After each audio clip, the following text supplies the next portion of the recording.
বাঁচলে মানুষ রাষ্ট্র বাঁচে, আজ মানুষের রাষ্ট্র চায়। স্বাধীন নামের বাংলাদেশে অধিকারের নেই বালাই। আয় শপথে হাত রাখি, চল গড়তে নতুন বাংলাদেশ।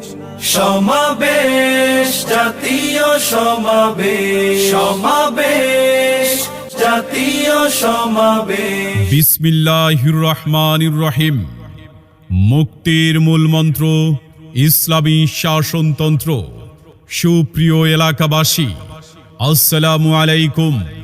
আসছে 28শে জুন রোজ শনিবার বেলা 2টায় প্রয়োজনীয় রাষ্ট্র সংস্কার, গণহত্যার বিচার, সংখ্যানুপাতিক বা পিআর পদ্ধতিতে সুষ্ঠু ও নিরপেক্ষ নির্বাচনের দাবিতে এবং দেশ ও ইসলাম বিরোধী সকল ষড়যন্ত্র ও চক্রান্তের প্রতিবাদে ইসলামী আন্দোলন বাংলাদেশের উদ্যোগে মহাসমাবেশ।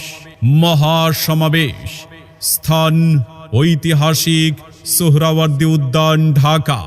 উক্ত মহাসমাবেশে সভাপতিত্ব করবেন ইসলামী আন্দোলন বাংলাদেশের সম্মানিত আমির মুফতি সৈয়দ মোহাম্মদ রেজাউল করিম পীর সাহেব চরমনাই।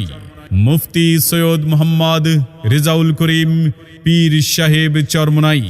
এছাড়া আরও বক্তব্য রাখবেন জাতীয় নেতৃবৃন্দ। অতএব ইসলামী আন্দোলন বাংলাদেশের উদ্যোগে ঐতিহাসিক সোহরাওয়ার্দী উদ্যানের উক্ত মহাসমাবেশে জিকিরের সাথে দলে দলে যোগ দিন। দুর্নীতি ও দুঃশাসন মুক্ত কল্যাণ রাষ্ট্র প্রতিষ্ঠার শপথ নিন। চলো চলো জাতীয় মহাসমাবেশে চলো, চলো চলো জাতীয় মহাসমাবেশে চলো। সাথে সাথে বজ্র কণ্ঠে আওয়াজ তুলুন, 28শে জুন শনিবারের মহাসমাবেশে যোগ দিন, সফল করুন। ইসলামী আন্দোলন বাংলাদেশের মহাসমাবেশে যোগ দিন, সফল করুন। মুফতি সৈয়দ মোহাম্মদ রেজাউল করিম পীর সাহেব চরমনাই হুজুরের মহাসমাবেশে যোগ দিন, সফল করুন। যোগ দিন ঐতিহাসিক সোহরাওয়ার্দী উদ্যান ঢাকার মহাসমাবেশে যোগ দিন।